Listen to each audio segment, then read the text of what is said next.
Praise the lord. యేసుక్రీస్తు దివ్యనామంలో ఉదయకాల సమయంలో కార్యక్రమం వీక్షించుచున్న మీ అందరికీ నా హృదయపూర్వక వందనాలు తెలియజేస్తున్నాను.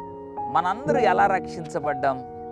స్వార్థ ద్వారా రక్షించబడ్డాం, దేవుని కృప ద్వారా రక్షించబడ్డాం. మనందరి జీవితాల్లో దేవుడు తగిన సమయంలో ఎవరో ఒకరి ద్వారా సువార్తను ప్రకటింపజేసి దేవుడు మనల్ని రక్షణ మార్గములోనికి నడిపించి ఉన్నాడు. నన్ను కూడా దేవుడు ఒకరి ద్వారా సువార్త దేవుడు నాకు వినిపించి రక్షణ మార్గంలోనికి దేవుడు నన్ను నడిపించి ఉన్నాడు. మిమ్మల్ని కూడా ఎవరో ఒకరి ద్వారానో, లేకుంటే ఒక కరపత్రిక ద్వారానో, లేకపోతే ఇంకేదైనా కళల ద్వారానో ఏదో ఒక విధంగా సువార్తను దేవుడు మీకు ప్రకటింపజేసి మిమ్మల్ని రక్షణలోనికి ప్రభు నడిపించి ఉన్నాడు. అయితే ఉదయకాల సమయంలో సువార్తను విన్నాం, రక్షణ పొందాం, బాప్తీసం తీసుకున్నాం, సందేహం లేదు.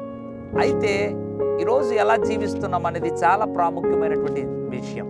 ప్రారంభ దినాల్లో సువార్తను నమ్మి రక్షణ పొందినప్పుడు ఉన్నటువంటి ఆత్మీయత ఈ రోజుకి ఉందా, లేదా తొలగిపోయి ఉన్నామా?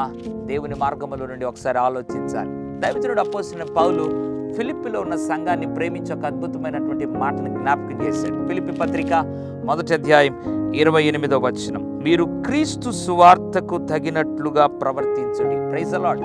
సువార్తను వినడం కాదు, సువార్తను విని కేవలం రక్షణ పొందడం కాదు, కానీ అంతకంటే ప్రాముఖ్యమైన విషయం ఏంటంటే సువార్తకు తగినట్లుగా ప్రవర్తించండి. నీ ప్రవర్తన సువార్తకు తగినట్లుగా ఉందా?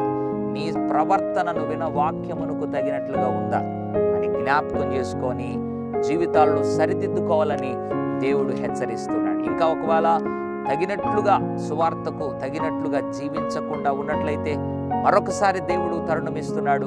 ఎన్నిసార్లు వాక్యం వింటున్నా కూడా విని విడిచిపెట్టే వారముగా ఉన్నామేమో. ఇక మీదట మనసు మార్చుకుందాం. సువార్తకు తగినట్లుగా, వాక్యమునకు తగినట్లుగా జీవించి దేవుని మహిమ పరుద్దాం. పరిశుద్ధుడ తండ్రి, నీకు వందనాలు.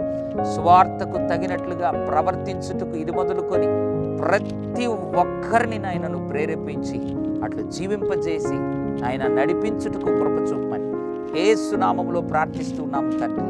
ఆమేన్. God bless you.